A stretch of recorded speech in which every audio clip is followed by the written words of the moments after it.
Good evening, good evening, good evening. You are now tuned in to the BRI, which is the Black Research Institute. My name is Denoris Wilson, aka The Brother. We try to bring you entertainment in the form of information to provide inspiration. And the top it all off, it's a dope conversation. And tonight is no exception.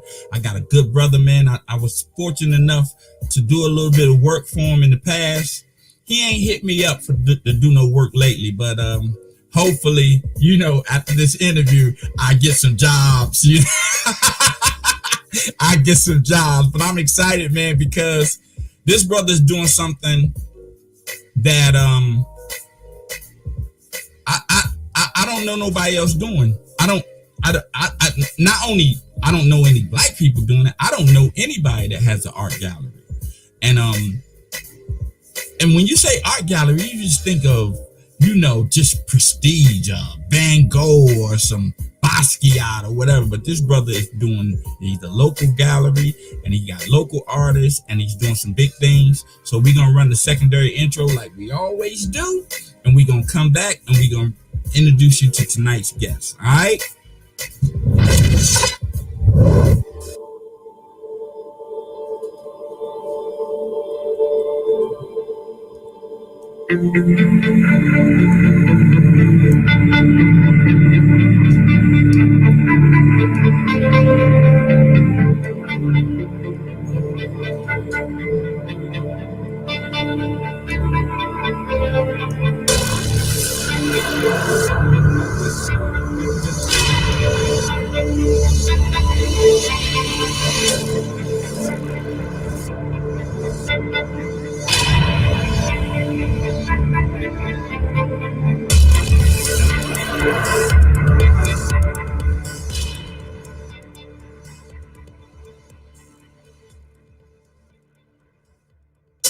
Hi, this is Tracy Wilson, and you are watching the BRI with my husband, Denoris Wilson.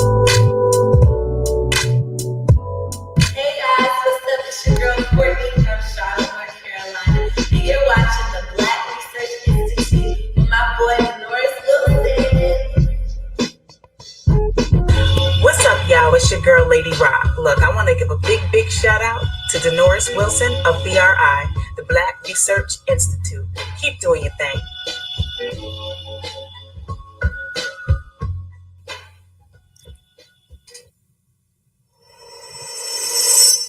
Okay, everybody, and we're back. BRI, man, and tonight's guest is none other than a art gallery owner, a professional brother.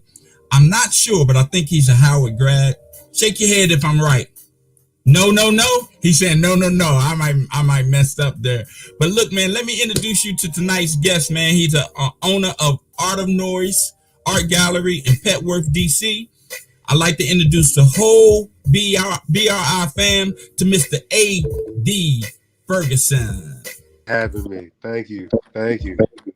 What's up, brother? I'm well, man. I'm well. How are you? I'm doing good, man. Thank you for having me. Oh, come on, bro.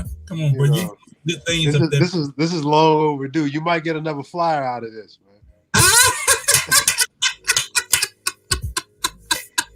Well, you know what? I'm always open for business for you, AD. I got a flyer for you. Okay, that's all fine. right. All right, so it's customary here on the BRI. Before we even start the interview, what I normally do is I got a couple of questions I gotta ask you. Okay. All right. First of all, are you being safe? I am being as safe as I know how to. Even though I'm fully vaccinated, I still continue to wear my mask in public places, and I urge everyone, no matter what your vaccination status, is to be mindful of others and pull that mask up. That's what's up. Now, next question: are you happy? I am happy. I'm happy, and I found happy in the things that are right in front of my face. I'm a big dreamer and a doer, so sometimes my happiness comes in what I think I should be doing and where I want to be. But really, I got a roof over my head. I have a beautiful family that God has blessed me with, which is my greatest accomplishment. And I can't say that makes me happy. Okay, well, I can't complain about that. Well, that's what's up. Well, since you're not in the studio, you're not in your studio. I'm gonna go there. I'm gonna go to your studio right quick. Okay, all right. Yeah. Yeah. Yeah. I couldn't get the whole thing in, AD, but Yeah. I'm gonna go to your Yeah. studio, man. But man, look, so tell people a little bit about yourself, man, and what you do. Man, well, my name is AD. I go by AD. Like I say, I'm a born and raised in Washingtonian, and I'm the owner of Art of Noize. And what Art of Noize is Art of Noize is a multi-purpose art and event space. People come to us to achieve a variety of artistic disciplines. People come to us when they want to do photo shoots, video shoots, recordings, performances, workshops, and even various private events as well. And I create and curate affordable, intimate spaces for artists to do just that. That's what's up. Now, how long have you had the studio? Man, actually since 2017. 2017. Yes. Nate, what was your inspiration for starting the studio? Well, growing in a very artist-filled family, singers and painters and other types of creatives, I developed a deep appreciation for the arts from a young age. And then, one of the things in DC as I was growing up and as I got older, I realized that there was really no more affordable, intimate spaces anymore. Right. And there was specifically no type of affordable, intimate spaces for us and by us Right. specifically. And And I want, yeah. So I wanted to bring that feeling back, and to create that space, that eccentric space that's not an official club and not a not your traditional gallery in a sense, but an artistic and a creative space. that's what's up. Are you a painter or artist? I'm a writer, so that's my Are art. you an artist? You're an artist, right? You're an artist. So you paint it with your words, I do. right? I do. So with the art gallery, like what are some of the things that if someone came to Art of Noise, like what would they experience? Like what are some of the things that they Man, would? so I mean, like you say, we exhibit artists from a variety of disciplines. So, like I say, 1 month, I think yeah, I think when you came, that was one of our first art shows that you had in the background right there. Right. That brings me back, But I mean, somebody would see 1 month, we have sculptors, and you see work from a sculptor. Another Mhm. month we've had abstract artists, so you see that work. We've had graphic design, So every month we keep it, and then we've had photography shows, exhibitions. So every month I like to keep it fresh with a different medium, and a different variety outside of the traditional art form. Because one, I believe our art and our art strength is far beyond black art, and black art is so broad that you can't possibly limit to just one particular medium. Right. Right. And one thing I like about you, you did a couple of shows and you had an artist that was painting, but you had a DJ. Yeah. So Right. that was a monthly event that we were doing pre-COVID, right? And it was called Deep Noise. Deep And Noise. and the DJ would play deep house music, old school R&B. It was a vibe, dog. Right. Jazz, and my artist, man, his name is Khalid. Shout out to Khalid Thompson. Would paint in the moment to the music. So whatever you felt coming out from the DJ, they was feeding off each other. He would put it down on the canvas, and That's he would nice. create these beautiful pieces by the end of the night in That's nice. real time. In real time. And did most of the pieces that he created get sold? So some did, Okay. and then there's a couple pieces that are on consignment in different shops around the city. So, Nice. yeah. Well, you know what I noticed about us when it comes to art, right? Like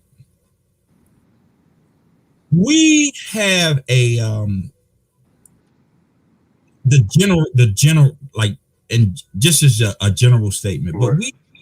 we don't really appreciate the subtleties of art, right? Like you know we can look at a Basquiat and like right? You know what I mean? Mm-hmm. Like, what's so good about a Basquiat, right? But we don't understand like art is almost like a vintage car, right? You don't like a vintage car simply because of the way it looked, but you like it because I do anyway, because I know the adversity that the creator had to go through to actually make that with the limited amount of resources that they had at that particular time, and they still came out to make this masterpiece, right? Like with just a limited amount of resources. And I think artists are the same way, right? Like they can have all the colors that they want on their Right. palette, but most artists make their own colors, Correct. right? They make they because they see something in their head and they want to bring something else out. So with you, are you seeing a lot of more younger people getting into art now? Actually, yes. I'm seeing a lot of younger people, and I'm starting to see a lot of older people, middle-aged people. So, I mean, traditionally, when you think about the average art collector, you're thinking about an older person, established, Older white person, say it. an older individual, a seasoned, a seasoned vet Right. who has the means. And that's why I created Art of Noize, was to get people interested in talking about art and investing in art. You understand? Because art is an asset, and art appreciates over time. And here's the thing: is that we don't understand that until we're exposed to it. And the thing is that you have all this beauty of art as quality caliber art in the Right. DMV that's not getting the shine. Because nobody's talking about it.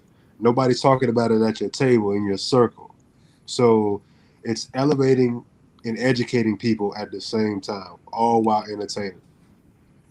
I try to tell artists though, for the most part, I try to tell artists like there are some pieces that you just got to give away, right? Like you got to give them away and have people put it on their walls and see it, right? Because if you paint it and you leave it in your studio, only a limited amount of people are going to come to your studio. Well, my goal is always to help and support a starving artist and not be starving anymore.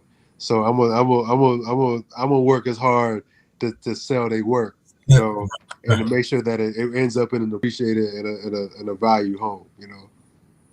Right. I had a friend in Connecticut, Alan Bell. He was an artist, right? And he had an art show. That was like the first art show that I ever went to, right? I didn't know what was going on. You know what I mean? Like I went there, jeans, t-shirt, and I go up in there, man, and everybody, they got the suit on and got the wine in their hand and they going around looking at the art and this person asked me, well, what you think about this piece?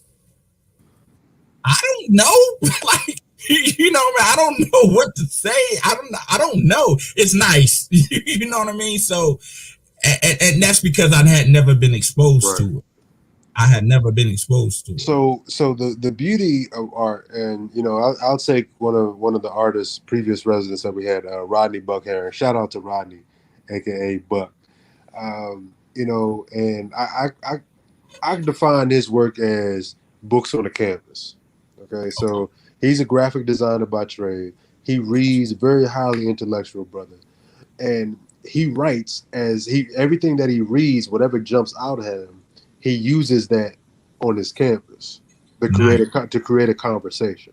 So the words are drawing you in, and and the point is to make you think, is to make you feel uncomfortable, is to force to have these conversations, to force these affirmations, to face these fears, to face these realities. So I mean, it's not so much not knowing, but sometimes it's looking at something and to be able to get a feeling, even if it's not as pronounced as having words and graphics on there, be able to have an image to say, okay, what do I feel looking at this image? What's the first thing that comes to mind? And that's how a conversation can start. Nice. Well, you know what? When I do look at art, I can't describe the art, but I do get a feeling from it.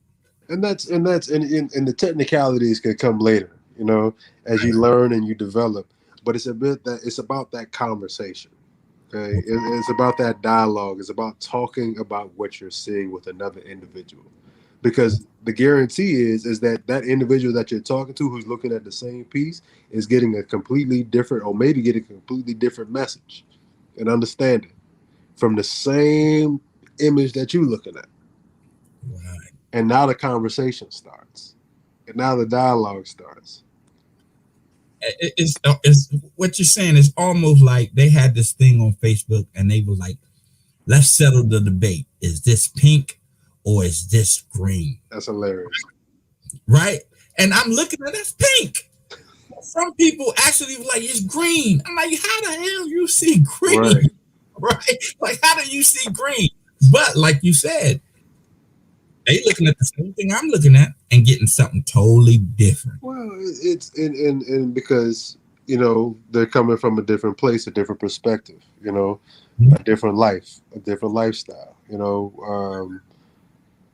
What's green to you may be blue to somebody else. Right. I mean, sometimes people's greens makes other people's blues. Yeah. So, yeah. I mean, it's art is subjective, but it's meant to create a conversation. Sometimes comfortable and even uncomfortable conversations. Okay. So, a deep question. What is the importance of art? Art is the pulse of a people. So anytime you want to understand what a people were like in a civilization, when people were looting Africa and what did they steal? They stole the art. Okay, because the art was the cornerstone and the value of that civilization. It told them everything they wanted to know about these people. Who they were, what kind of people, how they viewed things, what were their religious beliefs, what was their daily life with. You can always go back to the art. So the power of the art is the voice and the pulse of a people. Nice. And ever since our sojourn here in America, our art has really been suppressed, right? Like our creativity in the art field. Well, I think to look at it from a different perspective, I don't know if I would say, yeah, I mean, yes, it's been suppressed, but what happens when diamonds are suppressed, and that's how they become diamonds, right? Mm-hmm. And it's like when pressure is added, what happens, and I mean, out of this pressure and this suppression, the most beautiful work in art forms that the world has ever seen has come from the hands and the eyes and the mouths and the hearts and the minds of Black people. Right. That's a good point. Like, and it's crazy because when you really think about it, we took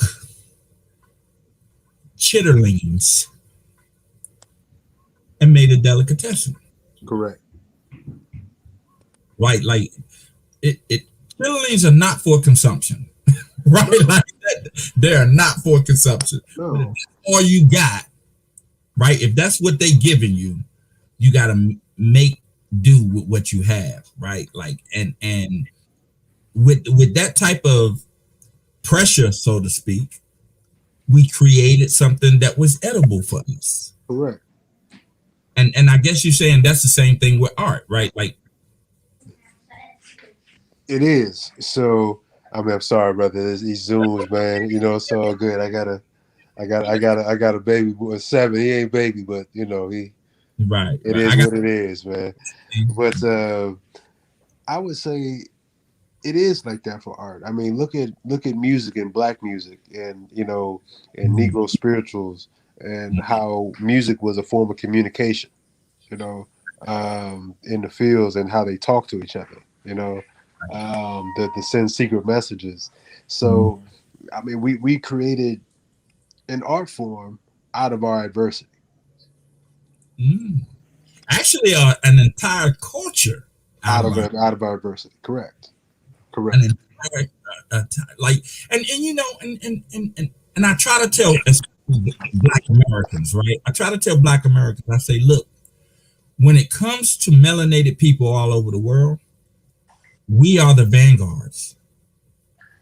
All melanated people all over the world look up to Black Americans. Right. And you know, there are some people melanated, you know, in Africa or Guyana or and you know, they love their country. Right. They love their country and their nation, but they would die to be in the position that you and I are in right now. Right? And they look for us for what's the hottest fashion, what's the hottest song, and intellectually, like I tell people this: if there was a revolution, like a real civil war in America, it would be a civil war all over the world, right? Because black people all over the world look to us. I ain't gonna say for guidance, but as sort of like a barometer, right? Like a barometer of what to do or what not to do. So when I see people like you doing this art gallery, and I know for you, those first couple of months or years maybe, was hard to get people to understand what you're doing, right? Like, but that's the beauty of it, because you keep tweaking. I gotta find my niche, you know, and I've watched you every time you do something. I watch you, and you've been tweaking, brother. You have. I appreciate that, man. You can't, like, man, I remember I did that flyer, and it was simple flyer. You liked it, it was simple. But then I look around and you just doing all this other stuff, and I'm like, look at AD. I'm like, okay, I gotta definitely come to because you moved, right? Right. Correct. Like you moved. Like this brother is, because when you think about it, a lot of people start stuff, but they don't have the fortitude to continue because the adversity is just too much for a lot of people. You know, and that's a real thing, you know, and I've seen, unfortunately, you know, a lot of businesses not make it during this time, and a lot of Black and brown and minority businesses fall to the wayside, which is truly unfortunate, because nobody asked for this pandemic, you know. Right. But it's the willingness and the humbleness to want to evolve, to Right. know that you have to. It's like there's no option. There's no other option. There's no. The failure is just not going to happen. It just can't happen. You know. I mean, there's just with there's mouth to feed, these mouths to feed up in here. Things got to move. You know, and I got to be the one to move it. You know. And if I can't move it, I got to find people and to put the right pieces in place so that it can move. And, you know, it takes humbling experiences and motivation to say, you know, I pray and I thank God for Art of Noize, you know, and I ask the universe and God to help me bring Art of Noize to the people. Help me be the vessel to use to create this artistic renaissance, this Black renaissance, this sense of community, to inspire people. That's what I rest with that, you know, and that's that's why what gets me up. And I was like, you know what, I'm not closing these doors. Right. You know, we're gonna figure this out. Well, you seem like you like me though. Like, ain't no quitting me. No quit, because anything can be accomplished. Correct. Right? Like anything can be accomplished. It may not happen in the time frame that you wanted to, but it happens. But it doesn't happen the way you think it's going to happen. Right. But it does happen. It does. Happen. And when it happens, you better be ready and in a place to be able to receive it. You know. Oh, that's right. Because it happens, you know. And I mean, it's just, you got to evolve, you know, and I had to roll with it. My wife has a saying, either evolve or be a dinosaur. That's right. That's real. Or be a dinosaur. So you either evolve or you be a dinosaur. And the thing about us as a community, evolving is the only option, right? Like there's the like you have some people where I don't have to evolve. I can sit right here and I'll be okay. Right. I'll be all right. Everything will be okay, and I just live out my life, die, and whatever. But that's not an option for us. Like we have to evolve because the state that we find ourselves in, even though it's better than 100 years ago, but we're still far behind. Right. Like, and I'm not even just talking about monetarily. I'm talking about mentally. Mm-hmm. Even spiritually, we're far behind, and that's to be expected when you your people still was a slave longer than you've been free. And I think a lot of black people don't understand that. We only been free 140 something years. We was a slave for 240 something years. So that time we're making progress as baby steps, but we got to continue to evolve, like continue to be better. And that's what your space do. It introduce black people to something that they're not familiar with. And it's an uphill battle, but a glorious one, and it's a mission, it's a marathon, and we're here.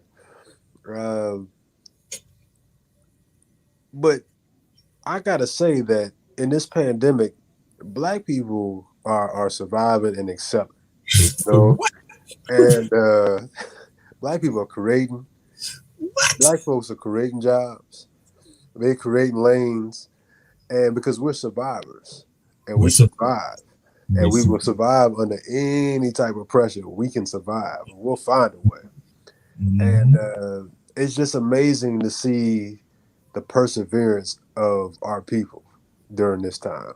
I know countless people who started businesses, initiatives, people who they looking at me going, man, I want to start a business. I want to do this. I want to, I might do it,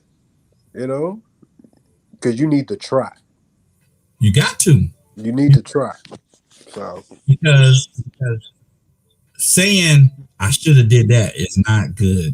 That's not a good thing, right? Because and then another thing, what you said is black people creating businesses and we're surviving, right? It's just like it's almost like this pandemic pushed the cat in the corner, right? Like it pushed the cat in the corner because when you think about unemployment or people not working because of the pandemic, right? Who do you think was more affected by this pandemic financially? Black people. Absolutely. Because most black people are living paycheck to paycheck. Yep. Right. So it's like, okay, I can't do this. I love pottery. Let me start a pottery business. Right. Or I love sewing. Let me start. And I've seen so many businesses that remind me of the old school black people. You had someone that did your sewing in the community. Somebody that worked on your cars, somebody that did electricity, all in the community. Right? Like a handyman. Now I'm seeing that over again, but now they got professional business cards now. They got a website. You know what I mean? They investing in themselves, and I love it. I love it. It's a beautiful thing because once we realize that, like, look, money is not the problem. No, a lot of money out here. A lot of money. Money is not the problem. The ideas are not the problem. The dedication and determination is the problem. Right? Like if you want to do something, you got to be dedicated and determined. And you started your gallery in 2017, and for most people, when you had to move, for most people, that would have been it. Right? That would have been it. I tried. You know what I mean? I tried. It didn't work. But no, not AD. I'm not doing it, man. I'm not doing it because I saw what was happening within the community, and I saw the reaction of the people who were coming. you know, and experiencing Art of Noize, and renting our space for different things, and having different events here and attending different things. And I saw the need for it. And I saw people saying, thank you. Thank you. We need this in the community. We need this in the space. Like, I'm like, nah, I'm here. Right. I don't want no more pandemics. But Right. you know what I'm saying? Like, it's like, man, we done got through one, you know? Well, I was talking to my wife today, man, and I'm like, you said something earlier on Facebook. You was like, I think the mask requirement ended too early. I saw that, right? All right, and you know what? I tell my wife all the time. They talking about waves. You know, when they talk where the first wave, the second wave. Well, if everybody wasn't vaccinated in the first wave, Right. we're still in the first wave, right? Like, if everybody is not vaccinated, we're still in the first wave. There's no second wave yet. Yeah. There's no second wave. No. We're still in the first. And I was telling my wife, I was telling her today, I was like, you know, whenever a virus enters a body, it takes over the DNA and replicates. Right. And when it leaves the body, it's not the same virus.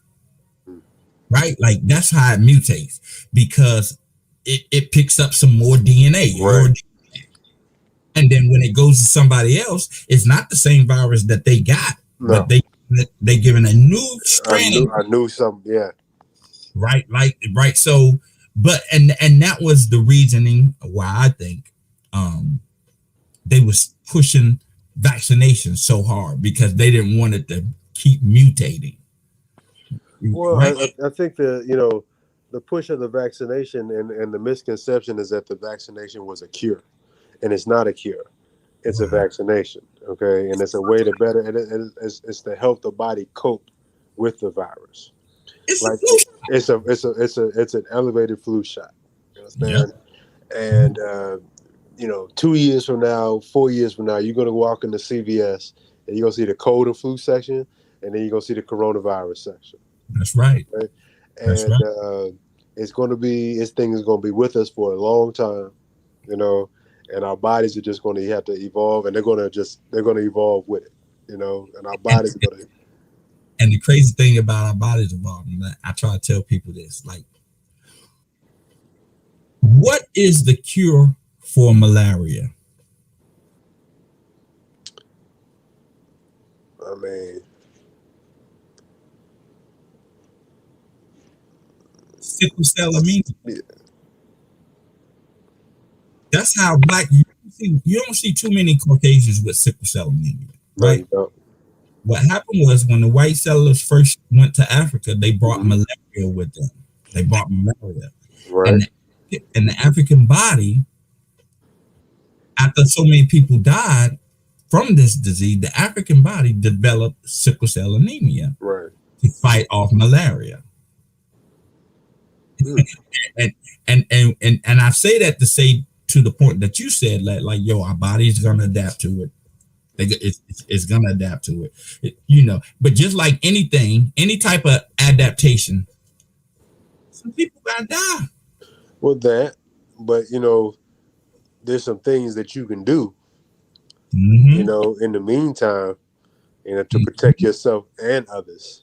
You know, I mean, and that's where the sense of community comes in, and that's where it's like, it's not about me; it's bigger than me. You know. And it goes back to being responsible, you know, being masked up when you need to be, you know, whether what's your vaccination status, how you got vaccinated, you got the first dose, second dose, whatever, no dose, it's just taking that responsibility for each other. Now, when they come to the gallery, do you have a mask requirement? I do. Okay. You know, I prefer, you know, sometimes we have like a little beverages and water and stuff like that, you know, for people to come in and see the art. And, you know, I require, you know, you can, you know, we all got to, you know, pull your little mask down, drink, take a sip. But when it's a lot of people in the spot, you know, I require people to keep a mask just for safety, you know. Right. You know, me personally, I don't see any problem with the mask. Like, for the most part, if you go anywhere like in your event, you may have a mask on at longest, maybe an hour. Right. Maybe. And you know, and then everyone talking about complaining about the mask and the health restrictions, where in the Middle East and in China, you know, they've been wearing masks since SARS. Yes. Right. And then in the Middle East, these women wear hijab all their life and then never had any health complications. The health complication comes because we are a fat nation. We are out of shape nation. That's what we are. Correct. You know, and so I don't have any problem with the man. So when me and my wife come up there, man, I want the VIP treatment at the Art of Noize, man. I want to, you know. Man, you got VIP all day, man. Yeah. So what kind of events you got coming up, AD? Well, we actually, man, this Saturday, man, we got our first sessions at Art of Noize, man. Okay. Basically, when the pandemic happened, man, it crushed a lot of the after-hour spots for musicians. When musicians used to come after playing a gig or touring, they used to go to places like 18th Street Lounge, and just kind of jam out, have jam sessions. Okay. And you know, these places closed down during the pandemic, and kind of leaving a big void in DC, and especially in the jazz and the jazz adjacent scene. So Sessions of Art of Noize is designed to kind of create that jam session vibe and bring that jam session vibe back to DC. Okay. Well, we got to give you a movement a name, a real catchy name, AD. We got to give it a name, you know, like they gave the Harlem Renaissance. That was a catchy name, Harlem Renaissance, like all that. So we got to give it a name, man. We got to come up with a movement name. Man, I don't know. Let's think about it. Let's think about it. You know, because if someone say the name, it'll make them feel a little bit better about, not better, but make them feel like when I hear Harlem Renaissance, it ain't just, yeah, in Harlem they was playing all this music and doing all this art back in the day. No, a Renaissance is like everything. Right, like it's everything. And see, I grapple with the word Renaissance because I'm like, yeah, it is. It's like a DMV Renaissance. You know really what I'm saying? And the Harlem Renaissance actually started in DC. You know, a lot of the Renaissance, you know, got its roots in DC because, you know, Langston Hughes was in DC before he got to New York. Okay. So, I mean, you know, Broadway down here, you know, Black Broadway, you know, I mean, it's so, I mean, DC has a rich, steeped history. Right. So, I mean, a Renaissance would be appropriate. Yeah, I call DC and New Orleans on the East Coast. That's about right, man. I'm thinking about the humidity. Yeah, you about close, man. That's funny, man. Yeah, if you really think about it, New Orleans is considered jazz heaven, right? But we never hear any jazz coming out of there no more, right? Like we don't hear jazz coming out of there no more. No. But they're playing jazz in New Orleans every single night. Correct. Right? DC, there's some musicians playing every single night in DC. Right. Right? And nowhere else on the East Coast is it like that.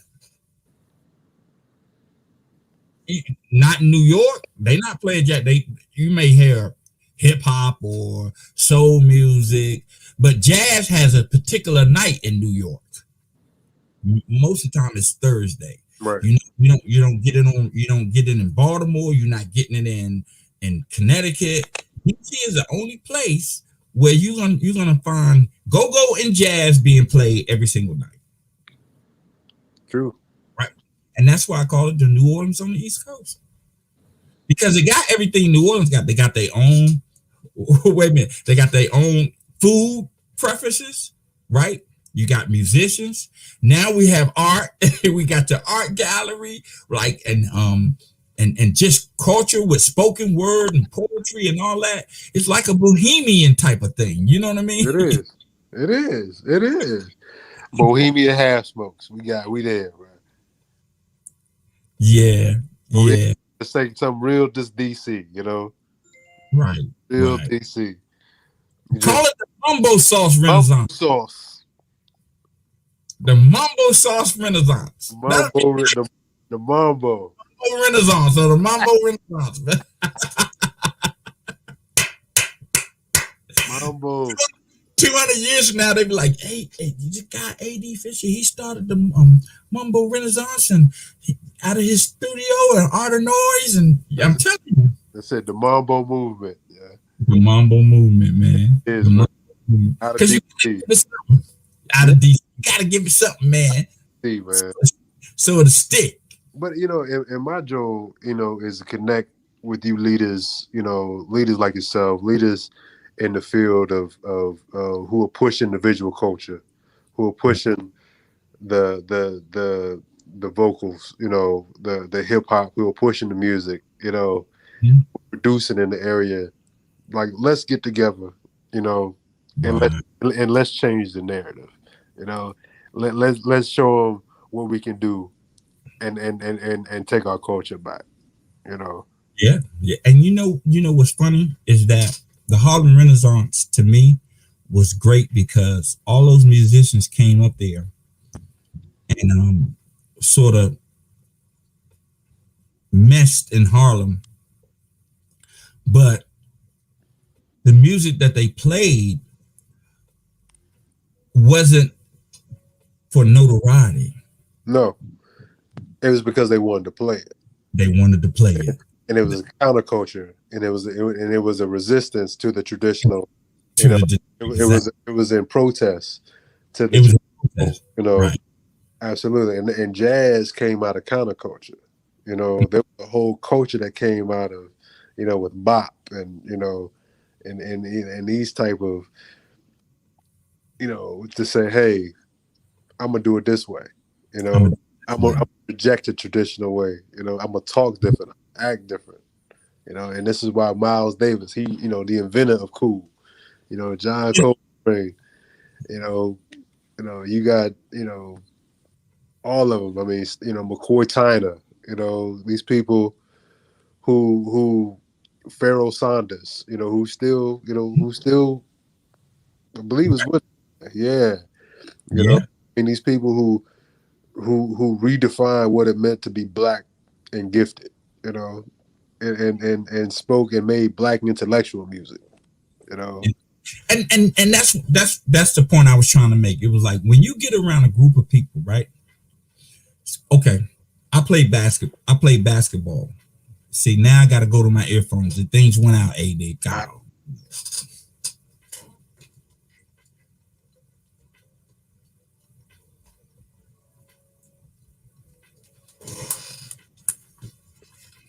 You know, now I'm looking like a DJ. Old faithful.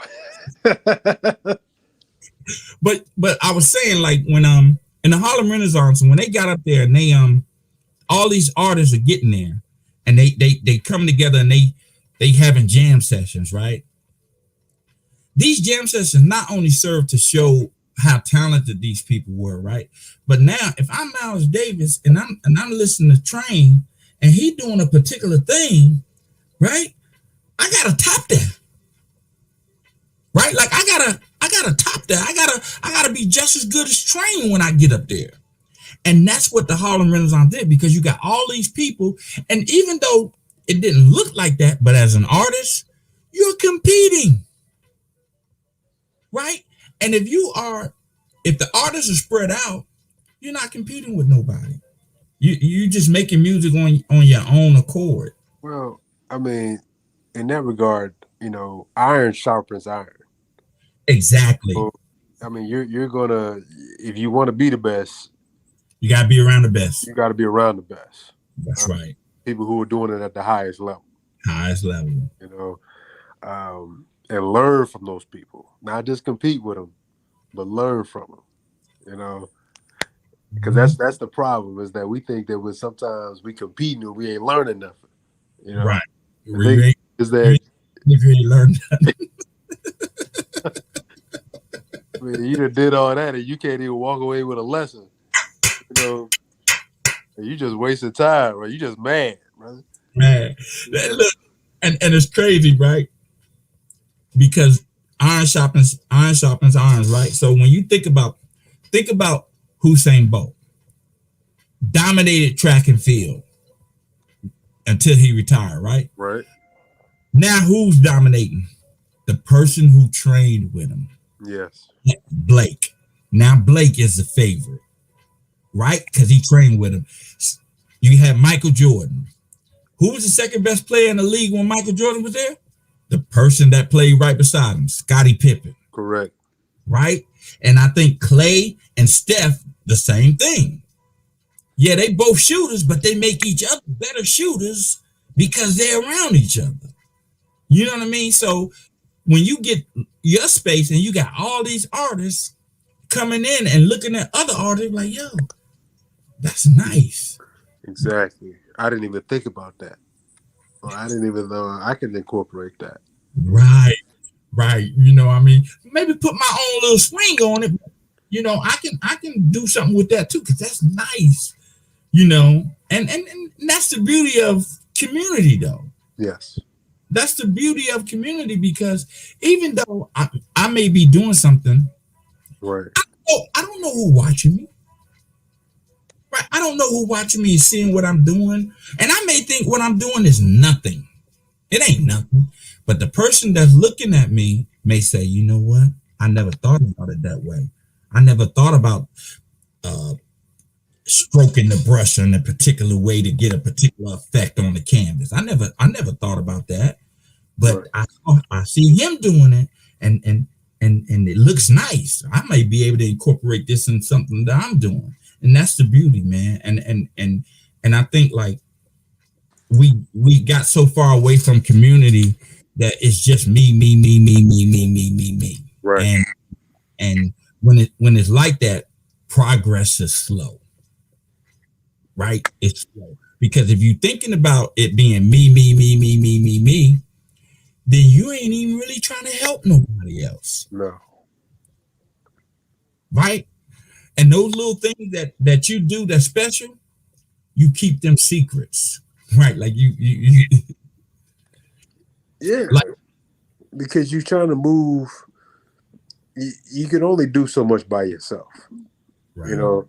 And then it's like when you learn that you're a part of a bigger picture, and a bigger and it's about the movement and moving the culture forward, you know, and you know that when you do that, the residual is going to come some way somehow, you know, and I think that's the key, is to keep in mind as like the bigger picture is I can do it, but I can only do so much for myself, and I feel like good art comes when you're in a giving spirit, you know, because and the best art is when you're in a sharing mood, because you got something to say, you got something, you know, you got something on your mind or your chest that you trying to get out. You trying to get out, right? Yeah. And you know, it's crazy that you said that, because it's like I believe like anything that's done out of love, right? Whether it be love for what you're doing or love to let someone else experience what you're doing, it goes a whole lot farther. You know what I mean? Tell your son to go in there. He messing with you. But when you do something out of love, it goes a whole lot further than would it be if you're doing it out of selfish reasons, right? Yeah, I mean, and doing it because you love it, not because it's gonna make you some money. It make you money, because it's got to be the mission over money at first. Right. You know, I mean, so many people, you hear about, you know, people that's been artists for 20, 30, sometimes 40 years before they get discovered, you know, before they get that break, before they get in front of that right collector, you know. I mean, it's years. Same thing with music artists, you know, people spend years and years singing background, or, you know, pushing tapes out the trunk of their car, or, you know, or whatever, showing up to open mic night You know, I mean, comedians spend sometimes 15, 20 years doing open mic night, touring and sleeping in their cars and, before they actually get that break. Right. So it's just that it's like going back to what you said earlier, it's about persistence and knowing that it's a marathon. It's a marathon. And you're going to hear no, you're going to get tired. People not going to understand what you're doing. They're going to encourage you to quit, and normal people are just going to be like, you know what? I tried. Right. For me, I try to tell people, I was like, look, man, when you think about doing something, right? Now, I know I talked about the me attitude, but me, I'm a graphic designer. Right. I would never send you anything that I didn't like. If you commission me to do a design for you, I am never going to send you something that I don't like. That's real. Right? I'm never going to do that. And that's because I have what you say,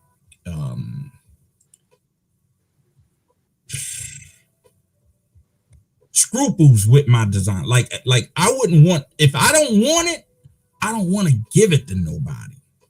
Right. And I wouldn't want nobody to give me something that I paid for that they didn't like either. So you gotta have faith in yourself beyond anything. Mm-hmm. If you don't have faith in, that's him. if you don't have faith in yourself, then the first sign of adversity, you're gonna give up. Right. But but also it's fear. Fear that I don't know what I'm doing. I can't see where I'm going. I can't. Just because you can't see the path forward don't mean it's not there. Right. Sometimes you just gotta take a leap.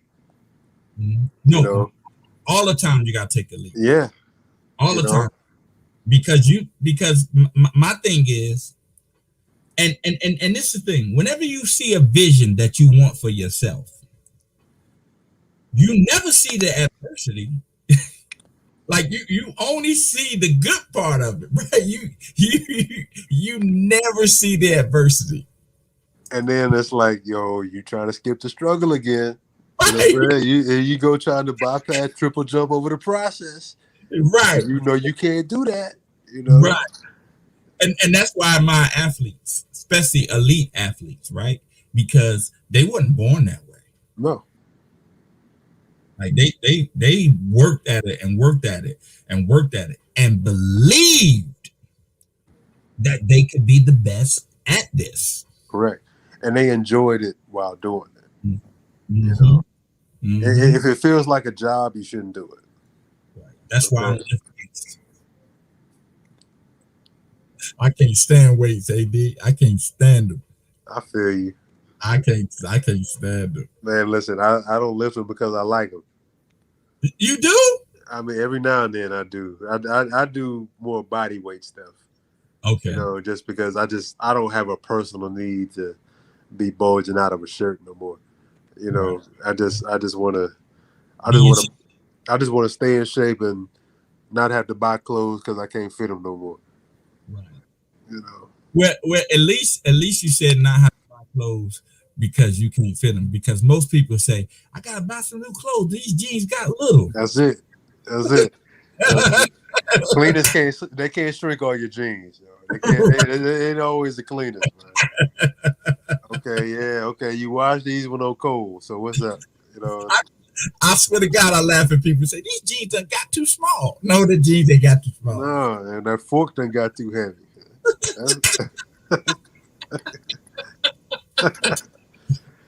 Hey, man, I enjoy this with you, brother. I really do.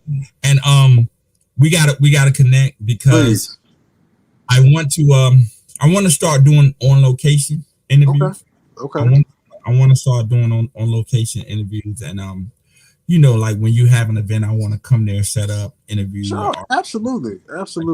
And, so we got to connect, man, and on some, on some mambo movement type. The mambo movement, yes. I'm telling you, I'm a brand that, bro. I'm telling you. Throw me a couple chips, man. That's all I ask. No. I said I'm a brand it, but we gonna make it happen. Right? I'm a brand it, but we gonna make it happen because it ain't even about the chips. If people in DC really understood what they actually have. And we got to do a better job. And I think you're doing a great job. But it takes more. It just takes so many more avenues. We have to amplify what's happening. No, AD, stay right here. I gotta refresh. Can you hear me? Yeah, I can hear you. I gotta refresh. I don't know what's going on, man. I gotta refresh, and then I'll be right back. Just stay right here, brother. Okay.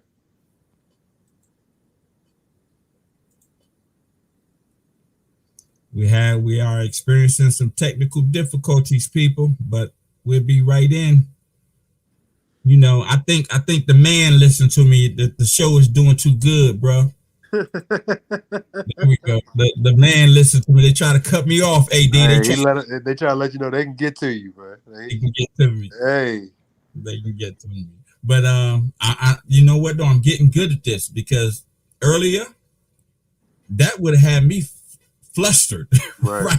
That would have had me flaw. Like I don't know what's going on, but I know now. But I'm going to end the interview. But just like before, I asked you some questions. Now I got to ask you a couple of questions at the end of this interview, so I can let you your beautiful family. So, first question is, what are you doing? You already answered this question in our conversation, but what are you doing to push the culture forward?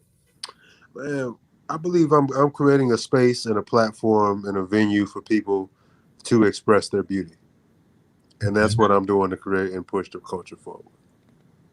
And okay, that's what's up. A venue for people to express their beauty. That's nice. That might need to be a tagline too, bro. But the next question is, I feel crazy after this question because I know you're gonna knock it right out the box. But I need for you to name me 3 famous or important Black people, but they can't be athletes or entertainers. Well, Julian Bond. Wait a minute, because a lot of people don't know. So you got to tell them who Julian was. I mean, Julian, when you talking about SNCC, you know, and you talking about the nonviolent movement, you know, in the 60s. You can't do that. You can't do that though, because you said SNCC, and that's an acronym. You gotta. People don't know. You got to tell them, AD. You got to tell them. Hey, you know, I'm not gonna give them that. I'm gonna make you look that up. Okay, I know, bro. I'm gonna make them look that up. SNCC. Oh, SNCC. What's the acronym? Tell them the acronym.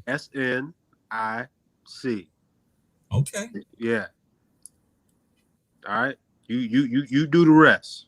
You sure it's SNIC or SNCC? SNCC. Yeah. Okay. SNCC. SNC. Okay. All right. So Julian Bond. I would say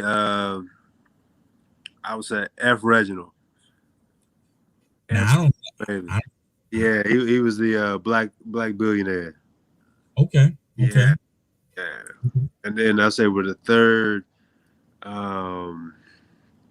who would I want to say that you should know? No, I don't look. I prefer somebody that you think I don't know, so I can research. I would say,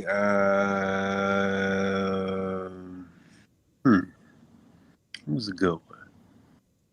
Can't be an actor and he can't be an entertainer. Right. Or athlete.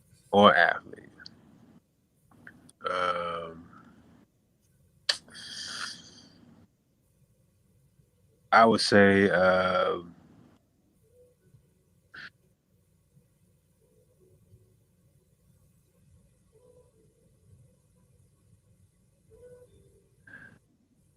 would say, Berry Gordy. Okay. Off of the fact of what he was able to use music, and he was able to use art and activism and create a melody that brought people together from all walks of life. Yeah. And dance and to move America forward and to say, hey, it's okay. If we can party together, we can live together. Right. And that's why I would say, look up Motown, you know, and what he was able to do with Motown. I'm gonna give you Barry, because he was in the entertainment field, but he wasn't an entertainer, right? And that's what I'm saying. He wasn't an entertainer. And see, right, he was an entertainer. He was a businessman. He was a businessman. And that's why I was like, yo, but he was in the art atmosphere. Right, exactly. Thank you. I wanted to give you somebody who was in there, but ain't, you know. Right. And listen, your answers are different from everybody I ever interviewed. And most people that come on the show haven't seen the show before. Right. So that question is like, oh God, like I didn't know I was going to do this. So, but I ask people that question is because I feel like we are deficient in knowing about ourselves. Right? Like, and we're not really taught about, you know, the greatness of us in traditional schools. Right? Like, we're not taught about that. And for the most part, most of us are not going to go and try to find information about us because in most people's lives, like the information that we just shared, it don't affect them in any type of way. It ain't going to help them. It ain't going to hurt them, but it ain't going to help them. But I say it helps them in that you see somebody who had Barry Gordy, when he started out, had a whole lot less than what we have, right? But yet he was still able to create Motown. Correct. Right? Like he was, so that's how it helps you, because it helps you through inspiration. Like he started out a sharecropper, and look where he at now. That's what I'm saying. And I mean, he was not a musician. No, he wasn't an artist, but he had a dream and he had a vision. And Julian, listen, man. People, you need to check up on Julian Bond and Andrew Young. Like, check them two out, and you'll understand. Like, listen, I'm a young brother, and they, you know, yeah, mad respect. You know what I'm saying? Mad respect. Okay, so I got your college wrong at the beginning. So tell the people where you went to school at, sir. Morehouse College.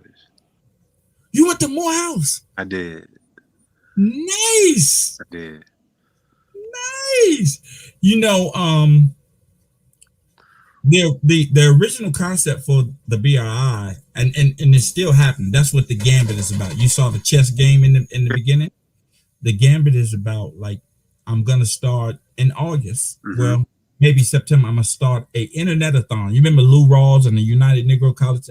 I'm gonna do an internet-a-thon because I am trying to help Morris Brown. Excellent. Right. I don't know anybody from Morris Brown. I'm not affiliated with it, but it really hit home with me when I realized that Morris Brown was started by ex-slaves. Mm-hmm. It's practically one of the only black universities that was started by black people. And the amazing part about that is it was started by black people 16 years after slavery was abolished. Yes. Right? So, yeah, it took a lot of money for them to start it. But the most amazing part about that is you had people that was able to go to the university only 16 years after it started, coming from a system where you wasn't even allowed to read. Right. Amazing. And it's down there in Atlanta with all those superstars, and the city of Atlanta is just buying the land up piece by piece by piece until eventually it's not going to be anymore. Right? The college, and as black people, that college, even though a lot of us didn't go to school at that college, but they formed that college for us. Right. right? They that's what they did it for us, and we're gonna sit back and just let it get dilapidated and don't do nothing about it. Right. Nah, I mean, even if I don't raise but $100, Right. I got to do something, right? Like I have to do something because those people started that college for me and people like me because the other colleges at the time didn't want people like me in their classrooms, Right. right? So I think like when when it's all said and done, if we don't realize like yo, there are certain things that black people sacrifice for us. You know, they sacrifice for us. You know, when Kanye says, you know, you've been enslaved for 250 years, it sounds like a choice. No, it sounds like a sacrifice. Right. That it was a sacrifice. They were willing to go through that to make sure that we would be here today. Yes. That's what it wasn't a choice. It was a sacrifice. You know what I mean? And with that sacrifice, with them sacrificing, places a responsibility on us, right? Not only to honor that sacrifice, but for you and I to sacrifice so our future can have something. And that's Yeah. what you're sacrificing your time, your money, your energy to do this art gallery, and hopefully within not hopefully the future will benefit from it. I received that, and you know, instead of waiting on somebody else to do it for us, you know, do it ourselves, which is not to be exclusionary, but to be inclusive. You know, inclusive in the community that we are and the resources that we already have. Right. You know, who was it? Dr. What was it? John Henry Clark said, "Hey, you know, you have no friends." You know, Mhm. and he was right. You know, you don't have no allies out here, no real No, one. So, no, only person that's gonna do it is you. it's you. And you just dropped another one. You said John Henry Clark. You just dropped another one. I gotta get you off this interview, man. Somebody see this interview, they're gonna use these answers, man. I can't Man, do it. no, man. They go up me. They go up me. They go, what's this dude talking about, man? Right, right. Man, AD, man, it's been a pleasure, brother. It's Pleasure. a Thank pleasure. you. Thank you And for having me. I'm gonna hit you up if not tomorrow, sometime during the week, and we can set up a time where we can talk about what I want to do and stuff like that moving Okay. forward. All Please. right, all right, everybody. AD Ferguson, owner of Art of Noize, man. Thank you, brother, and you have a good night. And tell your son he up next. All right. Take care, brother. I take care, AD. All right. AD Ferguson, Art of Noize, man. If you're ever in the DC area and you want to go to an art exhibit that is classy, unique, down to earth, a nice little spot, then check out Art of Noize exhibit. I mean art gallery, and you won't be disappointed. But I thank everyone for tuning in, man, and I love for feedback and everyone to tell me what I'm doing, but the major reason why I do what I do is because I want to inspire you. If these people can do it, they finding a way to make a way. AD is not a millionaire, I don't think, but he's finding a way to make a way, man. He's finding a way to do what he loves to do, and that's what it's about. I've always said that a lot of us we try to gain inspiration from people who have already made it, but you haven't seen what it took for them to get there. You're only being inspired by the outcome. You need to be inspired by the process that made the outcome possible. That's where the inspiration comes. You need to be inspired by the process that made the outcome possible. The outcome is only a result of the process. And that's what I do. I try to present people that are finding a way to make a way, man. And AD is no different. And I enjoy him and I appreciate him.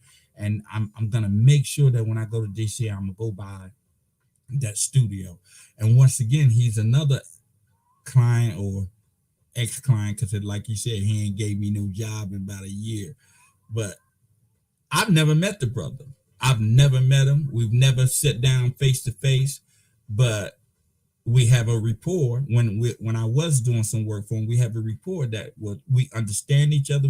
He respects my craft. Whenever he sent me something to do, he let me do what I do. And I would imagine that he does that with the artist that comes in his gallery too. He let me do what I do. He understands that I'm the graphic designer. And if he don't like something, he'll tell me, and we'll correct it together. But everyone, just believe in yourself. Know that you can do anything that you put your mind to. Anything that you put your mind to, you can do it. You just got to have the determination and the dedication. You already have the will, right? They say where there's a will, there's a way. And you were born with a will, so there's always a way.